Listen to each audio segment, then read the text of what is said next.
తినలేకపోతున్నాడు sir, ఏం చేయాలి అర్థం కావట్లేదని చెప్పి బాధలోనే వాళ్ళు ఆ మాట చెప్తున్నారు. కానీ లాంగ్ రన్ వెళ్ళేసరికి అది ఎంత ఎఫెక్ట్ చేస్తుందో ఈ రోజు నేను మీకు చెప్తాను. తినేటప్పుడు బ్రెయిన్ ఏం రిలీజ్ చేస్తుందంటే హ్యాపీ హార్మోన్ రిలీజ్ చేస్తుంది. ఒక డోపమైన్ కొట్ట సరిపోతుంది. ఇప్పుడు నేను ఒకేసారి ఏం చేస్తున్నాను,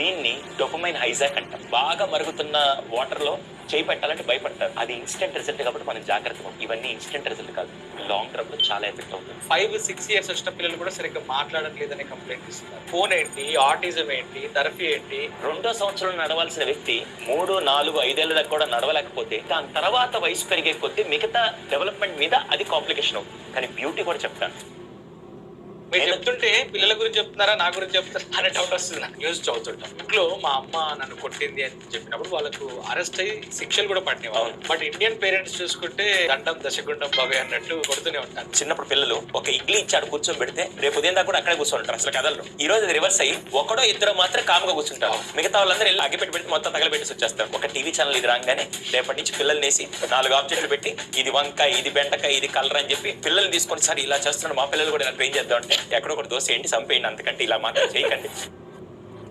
కొన్ని హైదరాబాద్ లో స్కూల్స్ లో ఫేమస్ స్కూల్స్, చాలా హీరోలు హీరోయిన్లు పొలిటీషియన్స్ వాళ్ళ పిల్లలు చదువుతున్న స్కూల్స్ లో పిల్లలు డ్రగ్స్ కి అడిక్ట్ అవుతున్నారు. అసలు పిల్లల దాకా డ్రగ్స్ ఎట్లా వస్తుంది, వాళ్ళు ఎందుకు డ్రగ్స్ అడిక్ట్ గా అవుతున్నారు? పాప మీ జనరేషన్ అందరికి తెలియదు తెలుసా, ఈ ఎదవ మత్తు పదార్థాల్లో ఉండేదాన్ని కిక్కర్లు 4 సంవత్సరాలు ఒక లక్ష్యం పెట్టుకొని 150 కోట్ల మంది జనాలతో పోరాడి అక్కడ ఒలింపిక్స్ కెళ్ళి 1, 2, 3 స్థానాలు నిలబడి భారతీయ జెండా కప్పి ఆ మెడల్ పంటి కింద పెట్టి కొరుకుతుంటే వచ్చే నష ముందు ఈ ఎదవ నష దేనికి పనికొస్తుంది? నేను 4th క్లాస్ లో ఉన్నప్పుడు గల్లా పెట్టి అంటాను. నేనేం చేశాను, 2 రూపాయలు తీశాను. అది మా నాన్న తెలిసి మరి భయంకర కొట్టేశాడు. కొట్టేసి రాత్రి మంచం మీద పడుకున్నప్పుడు వచ్చి నువ్వు జీవితంలో మాత్రం 2 పనులు చేయబాకు, ఒకటి దొంగతనం, రెండోది వేరే వాడికి నీ వల్ల హాని. కొట్టారా కొట్టలేదా అనే విషయాన్ని పక్కన పెడితే దాన్ని నేను ఎలా తీసుకున్నాననేది మాత్రం అస్సలు కిక్ అంటే ఇది.